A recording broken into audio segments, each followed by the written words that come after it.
Horrid Henrys. Nits. Francesca Simon. 1. Horrid Henrys, Nits. Scratch. Scratch. Scratch. Dad scratched his head. Stop scratching, please, said Mom. We're eating dinner. Mom scratched her head. Stop scratching, please, said Dad. We're eating dinner. Henry scratched his head. Stop scratching, Henry, said Mom and Dad. Oh, said Mom. She put down her fork and frowned at Henry. Henry, do you have nits again? Of course not, said Henry. Come over to the sink, Henry, said Mom. Why, said Henry. I need to check your head. Henry dragged his feet over to her as slowly as possible. It's not fair, he thought. It wasn't his fault Nits loved him. Henry's head was a gathering place for Nits far and wide. They probably held knit parties there and foreign Nits visited him on their holidays. Mom dragged the knit comb across Henry's head. She made a face and groaned.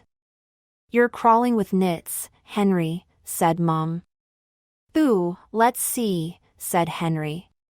He always liked counting how many nits he had. 1, 2, 3, 45, 46, 47, he counted, dropping them onto a paper towel. It's not polite to count nits, said his younger brother, Perfect Peter, wiping his mouth with his spotless napkin, is it, Mom? It certainly isn't, said Mom. Dad dragged the knit comb across his head and made a face. Said Dad. Mom dragged the comb through her hair. Bleach, said Mom.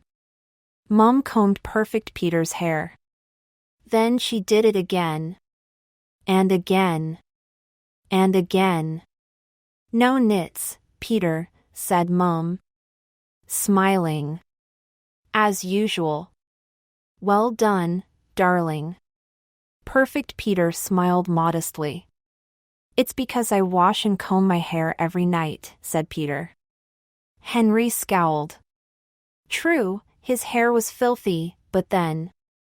Nits love clean hair, said Henry. No, they don't, said Peter. I've never ever had nits. We'll see about that, thought Henry.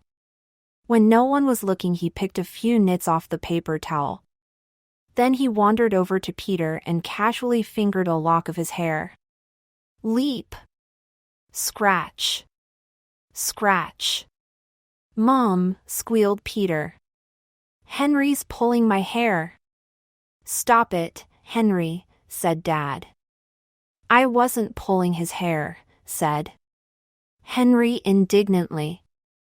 I just wanted to see how clean it was. And it is so lovely and clean, added Henry sweetly. I wish my hair was as clean as Peter's. Peter beamed. It wasn't often that Henry said anything nice to him. Right, said Mom grimly, everyone upstairs. It's shampoo time. No, shrieked horrid Henry. No shampoo!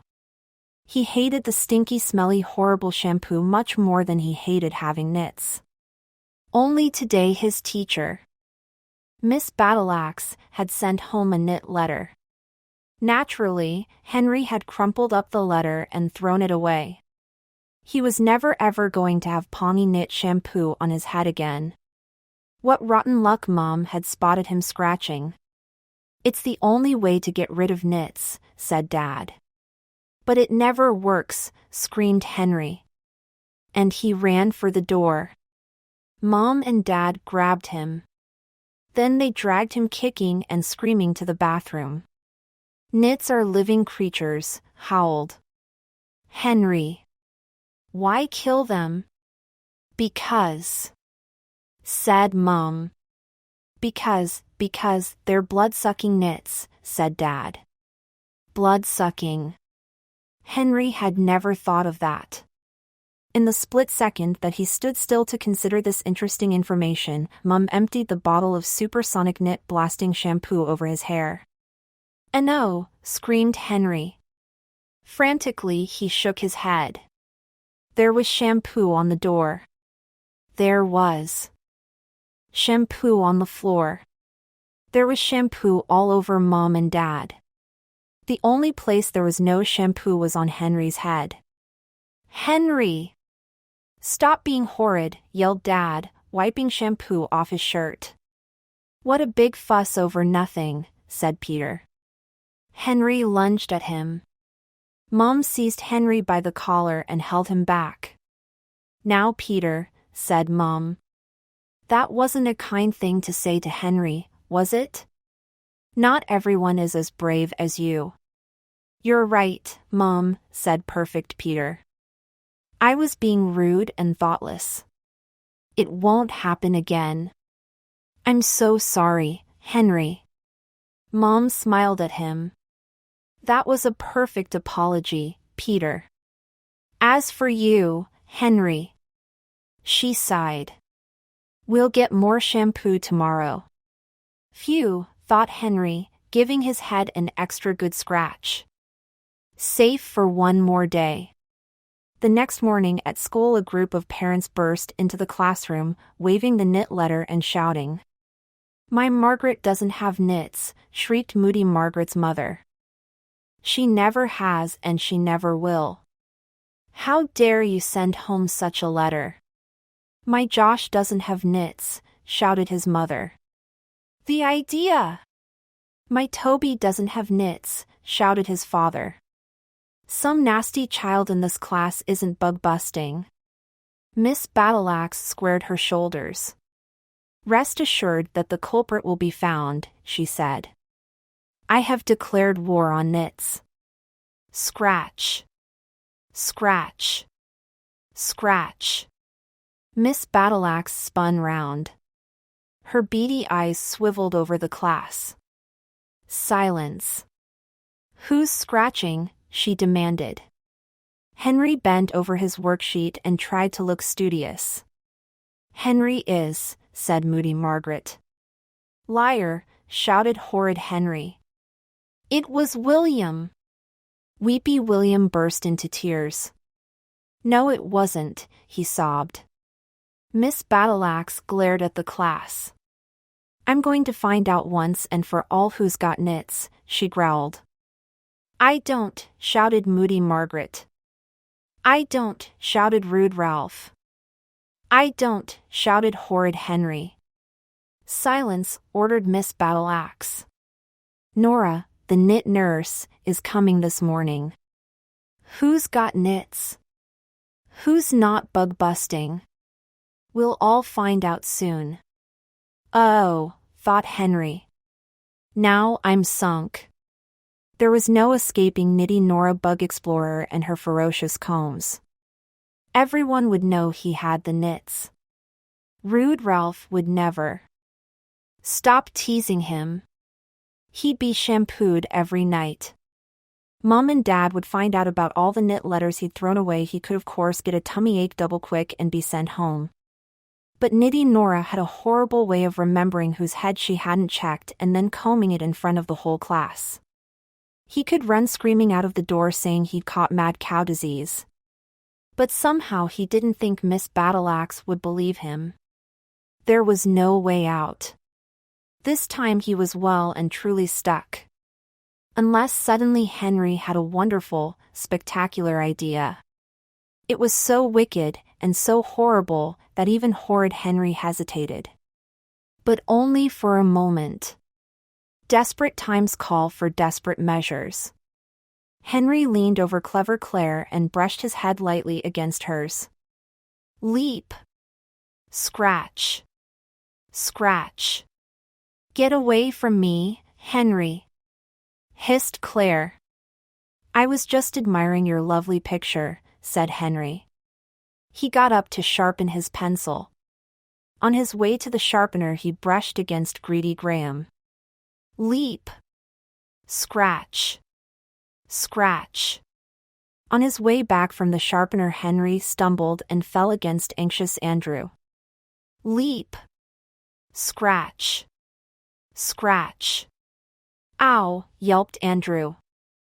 Sorry, Andrew, said Henry. What big clumsy feet I have. Whoops, he added, tripping over the carpet and banging heads with Weepy William. Leap! Scratch! Scratch! Why, wailed William. Sit down at once, Henry, said Miss Battleaxe. William! Stop scratching. Bert! How do you spell cat? I dunno, said Beefy Bert. Horrid Henry leaned across the table and put his head close to Bert's. C-A-T, he whispered helpfully. Leap! Scratch! Scratch! Then Horrid Henry raised his hand. Yes, said Miss Battleaxe. I don't understand these instructions, said Henry sweetly. Could you help me, please? Miss Battleaxe frowned. She liked to keep as far away from Henry as possible. Reluctantly, she came closer and bent over his work. Henry leaned his head near hers. Leap! Scratch! Scratch! There was a pounding at the door. Then Nitty Nora marched into the classroom, bristling with combs and other instruments of torture. Line up, everyone, said Miss Battleaxe, patting her hair. The knit nurse is here. Rats, thought Henry. He'd hardly started. Slowly he stood up. Everyone pushed and shoved to be first in line. Then a few children remembered what they were lining up for and stampeded towards the back. Horrid Henry saw his chance and took it. He charged through the squabbling children, brushing against everyone as fast as he could. Leap! Scratch! Scratch! Leap! Scratch! Scratch! Leap! Scratch! Scratch! Henry, shouted Miss Battleaxe. Stay in at playtime. Now go to the end of the queue. The rest of you, stop this nonsense at once. Moody Margaret had fought longest and hardest to be first. Proudly she presented her head to Nitty Nora. I certainly don't have knits, she said. Nitty Nora stuck the comb in. Nits, she announced, stuffing a knit note into Margaret's hand. For once Margaret was too shocked to speak. But, she gasped. Tee-hee, thought Henry. Now he wouldn't be the only one. Next, said Nitty Nora. She stuck the comb in Rude Ralph's greasy hair. Nits, she announced. Knitface, hissed Horrid Henry, beside himself with glee. Nits, said Nitty Nora, poking her comb into lazy Linda's mop. Nits, said Nitty Nora, prodding Greedy Graham's frizzy hair. Nits, knits, knits, knits, knits, she continued, pointing at Weepy William, Clever Claire, Sour Susan, Beefy Bert and Dizzy Dave. Then Nitty Nora beckoned to Miss Battleaxe. Teachers too, she ordered. Miss Battleaxe's jaw dropped. I have been teaching for 25 years and I have never had knits, she said. Don't waste your time checking me. Nitty Nora ignored her protests and stuck in the comb. HMMN, she said, and whispered in Miss Battleaxe's ear. No, howled Miss Battleaxe. No. Then she joined the line of weeping, wailing children clutching their knit notes. At last it was Henry's turn. Nitty Nora stuck her comb into Henry's tangled hair and dragged it along his scalp. She combed again. And again. And again. No knits, said Nitty Nora. Keep up the good work, young man. I sure will, said Henry. Horrid Henry skipped home waving his certificate. Look, Peter, crowed Henry. I'm knit-free. Perfect Peter burst into tears. I'm not, he wailed. Hard luck, said horrid Henry. 2. Horrid Henry and the Fangmangler. Horrid Henry snatched his skeleton bank and tried to twist open the trap door. Mom was taking him to toy heaven tomorrow. At last Henry would be able to buy the toy of his dreams, a dungeon drink kit. Ha ha ha, the tricks he'd play on his family, substituting their drinks for dungeon stinkers. Best of all, moody Margaret would be green with envy. She wanted a dungeon drink kit too, but she didn't have any money. He'd have one first, and no way was Margaret ever going to play with it. Except for buying the occasional sweet and a few comics, Henry had been saving his money for weeks. Perfect Peter peeked round the door. I've saved £7.53, said Peter proudly, jingling his piggy bank. More than enough to buy my nature kit. How much do you have? Millions, said Henry. Perfect Peter gasped. You do not, said Peter. Do you? Henry shook his bank. A thin rattle came from within. That doesn't sound like millions, said Peter. Horrid Henry and the Fangmangler. That's 'cause £5 notes don't rattle, stupid, said Henry. Mom. Henry called me stupid, shrieked Peter. Stop being horrid, Henry, shouted Mom. Horrid Henry gave the lid of his bank a final yank and spilled the contents onto the floor. A single, solitary 5-pence coin rolled out. Henry's jaw dropped. He grabbed the bank and fumbled around inside. It was empty. I've been robbed, howled horrid Henry. Where's my money? Who stole my money? Mom ran into the room. What's all this fuss? Peter stole my money, screamed Henry. He glared at his brother. Just wait until I get my hands on you, you little thief, I'll dash. No one stole your money, Henry, said Mom. You've spent it all on sweets and comics. I have not, shrieked Henry. Mom pointed at the enormous pile of comics and sweet wrappers littering the floor of Henry's bedroom. What's all that then? Asked Mom. Horrid Henry stopped shrieking. It was true. He had spent all his pocket money on comics and sweets. He just hadn't noticed. It's not fair, he screamed. I saved all my pocket money. Mom, said Perfect Peter. After all, a penny saved is a penny earned. Mom smiled at him. Well done, Peter. Henry, let this be a lesson to you. I can't wait to buy my nature kit, said Perfect Peter. You should have saved your money like I did, instead of wasting it, Henry. Henry growled and sprang at Peter. He was an Indian warrior scalping a settler. Yowwww, squealed Peter. Henry! Stop it, shouted Mom.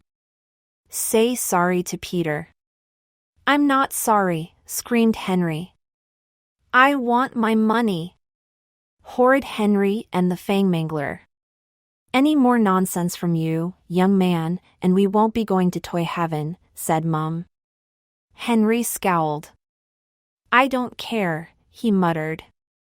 What was the point of going to toy heaven if he couldn't buy any toys? Horrid Henry lay on his bedroom floor kicking sweet wrappers. That dungeon drink kit cost £4.99. He had to get some money by tomorrow. The question was, how? He could steal Peter's money. That was tempting, as he knew the secret place in Peter's cello case where Peter hid his bank. Wouldn't that be fun when Peter discovered his money was gone? Henry smiled. On second thought, perhaps not. Mom and Dad would be sure to suspect Henry, especially if he suddenly had money and Peter didn't. He could sell some of his comics to Moody Margaret. No, shrieked Henry, clutching his comics to his chest. Not his precious comics. There had to be another way. Then Henry had a wonderful, spectacular idea.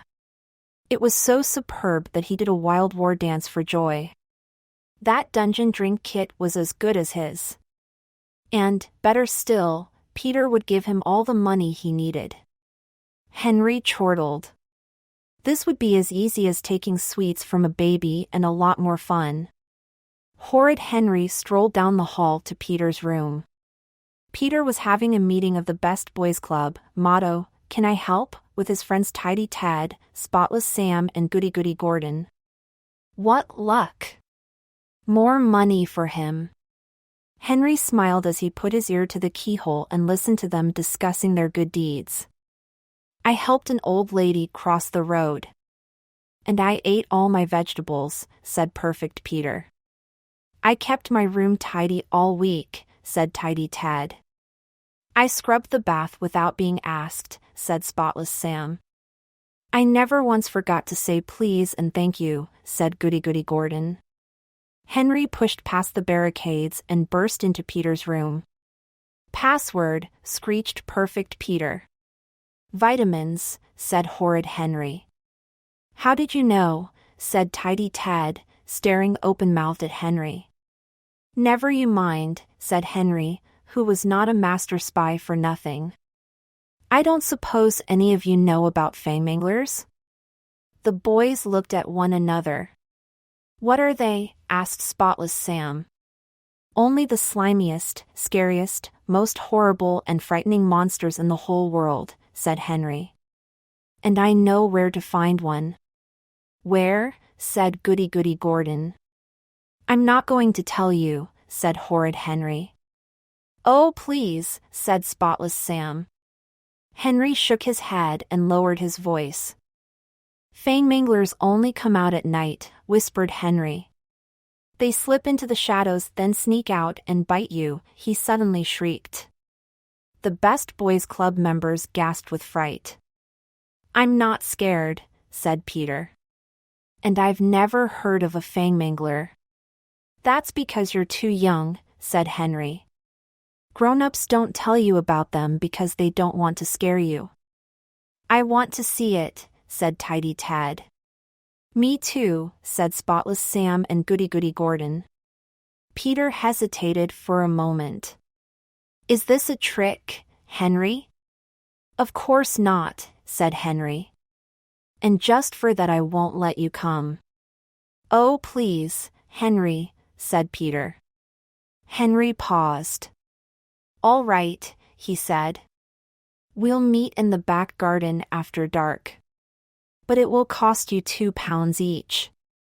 £2, they squealed. Do you want to see a fangmangler or don't you? Perfect Peter exchanged a look with his friends. They all nodded. Good, said Horrid Henry. See you at 6 o'clock. And don't forget to bring your money. Tee-hee, chortled Henry silently. £8. He could get a dungeon drink kit and a grizzly ghoul grub box at this rate. Loud screams came from next door's garden. Give me back my spade, came Moody Margaret's bossy tones. You're so mean, Margaret, squealed Sour Susan's sulky voice. Well, I won't. It's my turn to dig with it now. Whack! Thwack!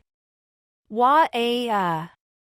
£8 is nice, thought Horrid Henry, but 12 is even nicer. What's going on? Asked Horrid Henry, smirking as he leapt over the wall. Go away, Henry, shouted Moody Margaret. Yeah, Henry, echoed Sour Susan, wiping away her tears. We don't want you. All right, said Henry. Then I won't tell you about the fangmangler I've found. We don't want to know about it, said Margaret, turning her back on him.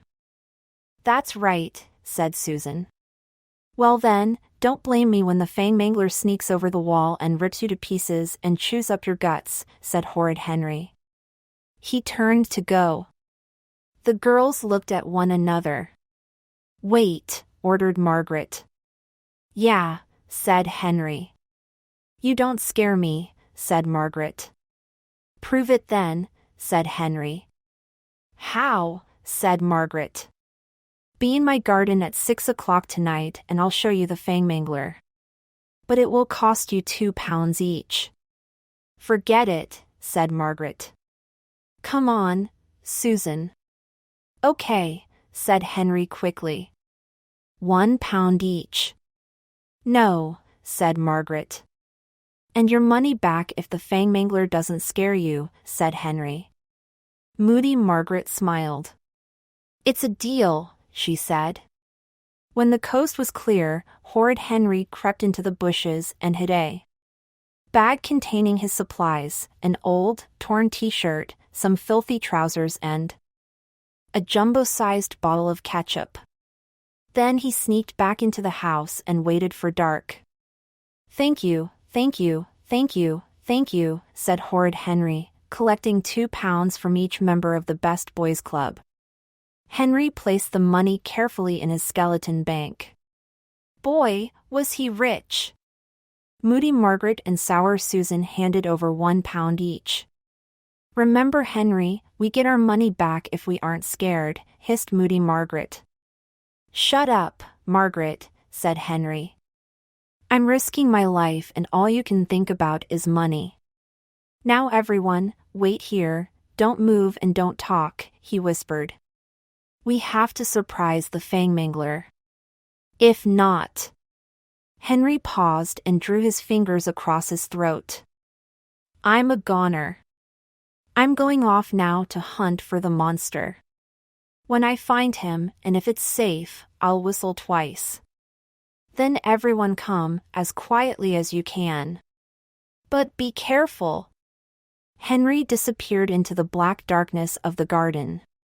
For a long, long moment there was silence. This is stupid, said Moody Margaret. Suddenly, a low, moaning growl echoed through the moonless night. What was that? Said Spotless Sam nervously. Henry? Are you all right, Henry? Squeaked Perfect Peter. The low moaning growl turned into a snarl. Thrash! Crash! Help! Help! The fangmangler's after me! Run for your lives, screamed horrid Henry, smashing through the bushes. His t-shirt and trousers were torn. There was blood everywhere. The Best Boys Club screamed and ran. Sour Susan screamed and ran. Moody Margaret screamed and ran. Horrid Henry screamed and stopped. He waited until he was alone. Then horrid Henry wiped some ketchup from his face, clutched his bank and did a war dance round the garden, whooping with joy. Money! Money! Money! Money! Money, he squealed, leaping and stomping. He danced and he pranced. He twirled and he whirled. He was so busy dancing and cackling he didn't notice a shadowy shape slip into the garden behind him. Money! Money! Money! Mine! Mine! He broke off. What was that noise? Horrid Henry's throat tightened. Nah, he thought. It's nothing. Then suddenly a dark shape leapt out of the bushes and let out a thunderous roar. Horrid Henry shrieked with terror. He dropped his money and ran for his life. The thing scooped up his bank and slithered over the wall. Horrid Henry did not stop running until he was safely in his room with the door shut tight and barricaded. His heart pounded. There really is a fangmangler, he thought, trembling. And now it's after me. Horrid Henry hardly slept a wink. He started awake at every squeak and creak. He shook and he shrieked. Henry had such a bad night that he slept in quite late the next morning, tossing and turning. Fizz. Pop. Gurgle. Bang. Henry jerked awake. What was that? He peeked his head out from under the duvet and listened. Fizz. Pop. Gurgle. Bang. Those fizzing and popping noises seemed to be coming from next door. Henry ran to the window and pulled open the curtains. There was moody Margaret sitting beside a large toy heaven bag. In front of her was a dungeon drink kit. She saw him, smiled, and raised a glass of bubbling black liquid. Want a fangmangler drink, Henry? Asked Margaret sweetly. 3. Horrid Henry's school trip. Don't forget my packed lunch for the school trip, shouted Horrid Henry for the 10th time. I want crisps, biscuits, chocolate, and a fizzy-whiz drink. No way, Henry, said Dad grimly, slicing carrots. I'm making you a healthy, nutritious lunch. But I don't want a healthy lunch, howled Henry. I like sweets. Sweets, yuck, said Perfect Peter.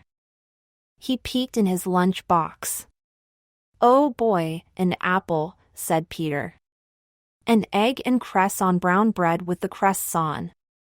And carrot and celery sticks, my favorite. Thank you so much, Dad. Henry, if you don't eat healthy food, you'll never grow big and strong. Oh yeah, said Henry. I'll show you how big and strong I am, you little pipsqueak, he added, springing at Peter. He was a boa constrictor throttling his prey. Ugh hi, choked Peter. Stop being horrid, Henry, shouted Mom. Or there will be no school trip for you. Henry let Peter go. Horrid Henry loved school trips. No work. No assembly. A packed lunch. A chance to fool around all day. What could be better? I'm going to the Frosty Freeze ice cream factory, said Henry. Free ice creams for everyone. Yippee! Perfect Peter made a face. I don't like ice cream, he said. My class is going somewhere much better, our town museum. And Mom's coming to help. I'd rather be boiled alive and eaten by cannibals than go to that boring old dump, said Horrid Henry, shuddering. Mom had dragged him there once. Never again. Then Henry noticed Peter's t-shirt. It was exactly the same as his, purple striped with gold stars. Tell Peter to stop copying what I wear to school, screamed Henry. It doesn't matter, Henry, said Mom. You're going on different trips. No one will notice. Just keep out of my way, Peter, snarled Henry. I don't want anyone to think we're related. Horrid Henry's class buzzed with excitement as they scrambled to be first on the bus. I've got crisps, shouted Dizzy Dave. I've got biscuits, shouted anxious Andrew. I've got toffee and chocolate and lollies and 3 fizzy whizzes, shouted Greedy Graham. WAAA, wailed Weepy William. I forgot my packed lunch. Quiet, ordered Miss Battleaxe as the bus started moving. Sit still and behave. No eating on the bus. William, stop weeping. I need a wee, shouted lazy Linda. Well, you'll have to wait, snapped Miss Battleaxe. Horrid Henry had trampled his way to the window seats at the back next to Rude Ralph and Greedy Graham. He liked those seats best. Miss Battleaxe couldn't see him, and he could make faces at all the people in the cars behind him. Henry and Ralph rolled down the window and chanted. Beans, beans, good for the heart, the more you eat, the more you Henry, bellowed Miss Battleaxe. Turn around and face forward now. I need a wee, shouted Dizzy Dave. Look what I've got, Henry, said Greedy Graham, holding a bulging bag of sweets. Gimme some, said Henry. And me, said rude Ralph. The three boys stuffed their faces with sweets. Ugh, a green lime, said Henry, taking the sticky sweet out of his mouth. Each. He flicked the sweet away. Ping! The sweet landed on moody Margaret's neck.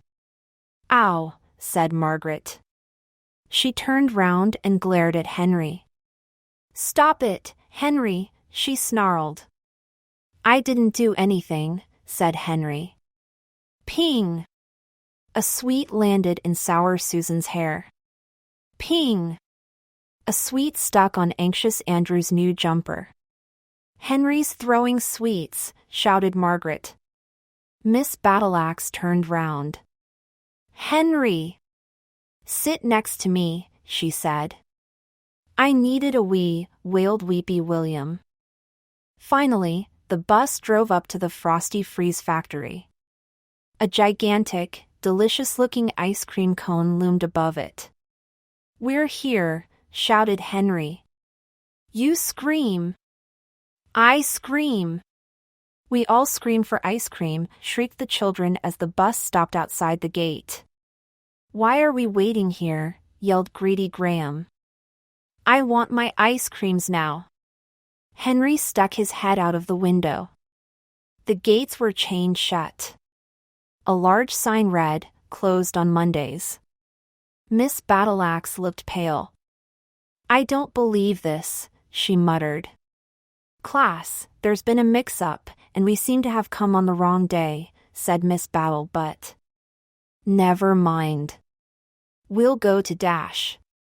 The Science Museum, shouted Clever Claire. The zoo, shouted Dizzy Dave. Laser Zap, shouted Horrid Henry. No, said Miss Battleaxe. Our town museum. Ugh, groaned the class. No one groaned louder than Horrid Henry. The children left their jackets and lunch boxes in the packed lunchroom and then followed the museum guide to room 1. First we'll see Mr. Jones's collection of rubber bands, said the guide. Then our famous display of door hinges and dog collars through history. And don't worry, you'll be seeing our latest acquisitions, soil from Miss Montague's garden and the mayor's baby pictures. Horrid Henry had to escape. I need a wee, said Henry. Hurry up then, said Miss Battleaxe. And come straight back. The toilets were next to the packed lunchroom. Henry thought he'd make sure his lunch was still there. Yup, there it was, right next to Ralph's. I wonder what Ralph has got, thought Henry, staring at Ralph's packed lunch. No harm in looking. Wow. Rude Ralph's lunchbox was bursting with crisps, sweets, and a chocolate spread sandwich on white bread. He'll feel sick if he eats all that junk food, thought Henry. I'd better help him. It was the work of a moment to swap Ralph's sandwich for Henry's egg and cress. This certainly isn't very healthy, thought Henry, gazing at Greedy Graham's goodies. I'll do him a favor and exchange a few of my celery sticks for his sweets. Just look at all those treats, thought Henry, fingering sour Susan's cakes. She should eat a more balanced meal. A pack of raisins sipped from Henry's lunchbox to Susan's and a sticky bun leapt from Susan's to Henry's. TSK, thought Henry, helping himself to Tough Toby's chocolate bar and replacing it with an apple. Too many sweets are bad for the teeth. That's better, he thought, gazing at his repacked lunch with satisfaction. Then he strolled back to his class, who were gathered round a glass case. This is the soil in which Miss Montague grew her prize-winning vegetables, droned the guide. She grew marrows, tomatoes, potatoes, leeks. When do we eat? Interrupted Horrid Henry. I'm starving, whined Greedy Graham. My tummy's rumbling, groaned Rude Ralph. When's lunch? Moaned moody Margaret. We're hungry, wailed the children. All right, said Miss Battleaxe. We'll eat now. The class stampeded down the hall and grabbed their lunches. Henry sat in a corner and tucked in. For a moment there was silence, then the room echoed with howls of dismay. "Where's my sticky bun?" yelped sour Susan. "My sweets are gone," screamed greedy Graham. "What's this? Egg and cress?" "Yuck," shouted rude Ralph, hurling the sandwich at anxious Andrew. That did it. The room filled with flying carrot and celery sticks, granola bars, raisins, crusts, and apples. Henry smirked as he wiped the last traces of chocolate from his mouth. "Stop it! Stop it!" howled Miss Battleaxe. "Well done, Henry, for being the only sensible child. You may lead us back to see the pieces of Roman pottery in room 2. Horrid Henry walked proudly at the head of the shuffling, whining children. Then he noticed the lift at the far end. A sign read, "Staff only. Do not enter." "I wonder where that lift goes," thought Horrid Henry. "Stop him," yelled a guard. But it was too late. Henry had dashed to the lift and pressed the top button. Up, up, up he zipped. Henry found himself in a small room filled with half-finished exhibits. On display were lists of overdue library books, light bulbs from 1965 to today, and rows of rocks. Then, in the corner, Henry actually saw something interesting, a dog skeleton protected by a drooping blue cord. Henry looked more closely. "It's just a pile of bones," thought Henry. He wobbled the blue cord, then stood on it.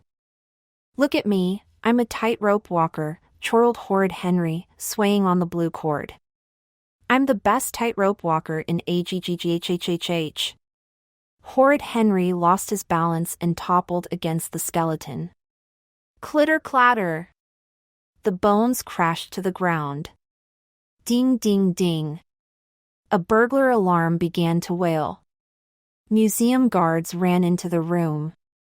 "Oh," thought Horrid Henry. He slipped between a guard's legs and ran. Behind him he could hear pounding feet. Henry dashed into a large room filled with road signs, used bus tickets and traffic cones. At the other end of the room Henry saw Peter's class gathered in front of the Story of the Drain. Oh no! There was Mom. Henry ducked behind the traffic cones. Museum guards entered. "There he is," shouted one. "The boy in the purple t-shirt with the gold stars." Henry stood fixed to the spot. He was trapped. Then the guards ran straight past his hiding place. A long arm reached over and plucked Perfect Peter from his group. "Come with us, you," snarled the guard. "We're going straight to the bad children's room." But, gasped Peter. "No ifs or buts," snapped the guard. "Who's in charge of this child?" "I am," said Mom. "What's the meaning of this?" "You come too," ordered the guard. But, gasped Mom. Shouting and protesting, Mom and Perfect Peter were taken away. Then Henry heard a familiar booming voice. "Margaret, that's enough pushing," said Miss Battleaxe. "No touching, Ralph. Stop weeping, William. Hurry up, everyone. The bus leaves in 5 minutes. Walk quietly to the exit." Everyone immediately started running. Horrid Henry waited until most of the children had charged past, then rejoined the group. "Where have you been, Henry?" snapped Miss Battleaxe. "Just enjoying this brilliant museum," said Horrid Henry. "When can we come back?" For Horrid Henry and the dinner guests. Fizz. Pop. Gurgle. Bang. Horrid Henry sat on the kitchen floor watching his new dungeon drink kit brew a bubbly purple potion. Belch. Crunch. Ooze. Splat. Beside it, a grisly ghoul grub box heaved and spewed some rotten Krispies. Dad dashed into the kitchen. Want a crisp? Said Henry, smirking. No, said Dad, putting on his apron. And I've told you before to play with those disgusting kits in your bedroom. Why Henry's grandmother had bought him those terrible toys for Christmas he would never know. Henry, I want you to listen carefully, said Dad, feverishly rolling out pastry. Mom's new boss and her husband are coming to dinner in an hour. I want total cooperation and perfect behavior. Yeah, said Henry, his eyes glued to the frothing machine. Horrid Henry's parents didn't have guests for dinner very often. The last time they did, Henry had sneaked downstairs, eaten the entire chocolate cake Dad had baked for dessert, and then been sick all over the sofa. The time before that he'd put whoopee cushions on all the guest seats, bitten Peter, and broken the banister by sliding down it. Dad started getting pots and pans down. What are you cooking? Said perfect Peter, tidying up his stamps. Salmon wrapped in pastry with lime and ginger, said Dad, staring at his list. Yummy, said perfect Peter. My favorite. Yuck, said horrid Henry. I want pizza. What's for pudding? Chocolate mousse, said Dad. Can I help? Said Peter. Of course, said Mum, smiling. You can pass round the nuts and crisps when Mr. and Mrs. Mossy arrive. Nuts? Crisps? Henry's ears perked up. I'll help too, said Henry. Mom looked at him. We'll see, she said. I don't think Henry should pass round the nuts, said Peter. He'll only eat them himself. Shut up, Peter, snarled Henry. Mom. Henry told me to shut up, wailed Peter. Henry! Stop being horrid, muttered Dad, grating ginger and squeezing limes. While Dad rolled up salmon and pastry, Mum dashed about setting the table with the best china. Hey! You haven't set enough places, said Henry. You've only set the table for 4. That's right, said Mum. Mrs. Mossy, Mr. Mossy, Dad and me. What about me? Said Henry. And me? Said Peter. This is a grown-ups party, said Mum. You want me to go to bed? Henry stuttered. I'm not. Eating with you? No, said Dad. It's not fair, shrieked Henry. What am I having for supper then? A cheese sandwich, said Dad. We've got to get ready for the guests. I'm already 2 minutes behind my schedule. I'm not eating the swill, shrieked Henry, shoving the sandwich off his plate. I want pizza. That's all right, Dad, said Peter, tucking into his sandwich. I understand that grown-ups need to be by themselves sometimes. Henry lunged at Peter. He was a cannibal trussing his victim for the pot. Aarghh, shrieked Peter. That's it, Henry, go to bed, shouted Mum. I won't, screamed Henry. I want chocolate mousse. Go upstairs and stay upstairs, shouted Mum. Ding dong.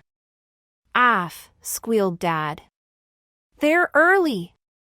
I haven't finished the mousse yet. Horrid Henry stomped upstairs to his bedroom and slammed the door. He was so angry he could hardly speak. The injustice of it all. Why should he go to bed while Mum and Dad were downstairs having fun and eating chocolate mousse? The delicious smell of melting chocolate wafted into his nostrils. Henry's tummy rumbled. If Mum and Dad thought he'd stay in bed while they all had fun downstairs, they had rocks for brains. Screech! Screech! Perfect Peter must be playing his cello for Mum and Dad and the guests. Which meant... Horrid Henry smiled. The coast was clear. Hello, nuts, here I come, thought Henry. Henry tiptoed downstairs. The screechy-scratchy sounds continued from the sitting room. Horrid Henry sneaked into the empty kitchen. There were the bowls of nuts and crisps and the drinks all ready to serve. Cashews, my favorite. I'll just have a few, he thought. Chomp. Chomp. Chomp. Boy, those nuts were good. Irresistible, really, thought Henry. A few more would go down a treat. And, if he poured the remaining nuts into a smaller bowl, no one would notice how many he'd eaten. Chomp! Chomp! Chomp! Just one more, thought Henry, and that's it. Horrid Henry swizzled his fingers round the nut bowl. Oh! There were only 3 nuts left. Yikes, thought Henry. Now I'm in trouble. Fizz. Pop. Gurgle. Bang. Belch. Crunch. Ooze. Splat. Horrid Henry looked at his Grizzly Grub box and Dungeon Drink kit and bopped himself on the head. What an idiot he was. What better time to try out his Grizzly Grub than now? Henry examined the rotten Crispies he'd made earlier. They looked like crisps, but certainly didn't taste like them. The only problem was, what to do with the good crisps. Yum yum, thought Henry, crunching crisps as fast as he could. Then he refilled the bowl with rotten Crispies. Next, Henry poured 2 frothing Dungeon Drinks into glasses and put them on the tray. Perfect, thought Henry. Now to make some nasty nuts to replace all those cashews. The kitchen door opened. Dad came in. What are you doing, Henry? I told you to go to bed. Mom said I could serve the nuts, said Henry, lying shamelessly. Then he grabbed the 2 bowls and escaped. The sound of applause came from the sitting room. Perfect Peter bowed modestly. Isn't he adorable? Said Mrs. Mossy. And so talented, said Mr. Mossy. Hello, Mr. and Mrs. Bossy, said Henry. Mom looked horrified. Mossy, not bossy, dear said. Mom. But that's what you call them, Mom, said Henry, smiling sweetly. Henry is just going to bed, said Mom, blushing. No, I wasn't, said Henry. I was going to serve the nuts and crisps. Don't you remember? Oh, I love nuts, said Mrs. Mossy. I told you to stay upstairs, hissed Mom. Moo, wailed Peter. You said I could serve the guests. You can serve the crisps, Peter, said Henry graciously, handing him the bowl of rotten Crispies. Would you like a cashew, Mrs. Bossy? Mossy, hissed Mom. Ooh, cashews, my favorite, said Mrs. Mossy. She plunged her fingers into the mostly empty nut bowl and finally scooped up the remaining 3. Henry snatched 2 back. You're only supposed to have 1 nut at a time, he said. Don't be greedy. Henry, said Mom. Don't be rude. Want a nut? Said Henry, waving the bowl in front of Mr. Mossy. Why, yes, I. Said Mr. Mossy. But he was too late. Henry had already moved away to serve Mom. Want a nut? He asked. Mom's hand reached out to take one, but Henry quickly whisked the bowl away. Henry, said Mom. Do have some crisps, Mrs. Mossy, said Perfect Peter. Mrs. Mossy scooped up a large handful of rotten Crispies and then stuffed them in her mouth. Her face went purple, then pink, then green. Bleach, she spluttered, spitting them out all over Mr. Mossy. Peter, run and get Mrs. Mossy something to drink, shouted Mom. Peter dashed to the kitchen and brought back a frothing drink. "Thank you," gasped Mrs. Mossy, taking the glass and gulping it down. "YUCK," she spluttered, spitting it out. "Are you trying to poison me, you horrible child?" she choked, flailing her arms and crashing into Dad, who had just walked in carrying the drinks tray. Crash! Splash! Mom, Dad, Peter, and Mr. and Mrs. Mossy were soaked. "Peter, what have you done?" shouted Mom. Perfect Peter burst into tears and ran out of the room. "Oh dear, I'm so sorry," said Mom. "Never mind," said Mrs. Mossy, through gritted teeth. "Sit down, everyone," said Henry. "I'm going to do a show now." "No," said Mom. "No," said Dad. "But Peter did one," howled Henry. "I want to do a show." "All right," said Mom. "But just a quick one," Henry sang. The guests held their ears. "Not so loud, Henry," said Mom. Henry pirouetted, trampling on the guests. "Oof," said Mr. Mossy, clutching his toe. "Aren't you finished, Henry?" said Dad. Henry juggled, dropping both balls on Mrs. Mossy's head. "Ow," said Mrs. Mossy. "Now I'll show you my new karate moves," said Henry. "No," shouted Mom and Dad. But before anyone could stop him, Henry's arms and legs flew out in a mad karate dance. "Hiya!" shrieked Henry, knocking into Mr. Mossy. Mr. Mossy went flying across the room. Whoosh! Off flew his toupee. Click-clack! Out bounced his false teeth. "Reginald," gasped Mrs. Mossy. "Are you all right? Speak to me." "Ugh, hi," groaned Mr. Mossy. "Isn't that great?" said Henry. "Who wants to go next?" "What's that terrible smell?" choked Mrs. Mossy. "Oh no!" screamed Dad. "The salmon is burning." Mom and Dad ran into the kitchen, followed by Mr. and Mrs. Mossy. Smoke poured from the oven. Mom grabbed a tea towel and started whacking the burning salmon. Whack! Thwack! "Watch out!" screamed Dad. The towel thwacked the bowl of chocolate mousse and sent it crashing to the ground. Splat! There was chocolate mousse on the floor. There was chocolate mousse on the ceiling. And there was chocolate mousse all over Mr. and Mrs. Mossy, Mom, Dad, and Henry. "Oh no," said Mom, holding her head in her hands. Then she burst into tears. "What are we going to do?" "Leave it to me, Mom," said horrid Henry. He marched to the phone. "Pizza Delight," he said. "I'd like to order a Mega Whopper, please."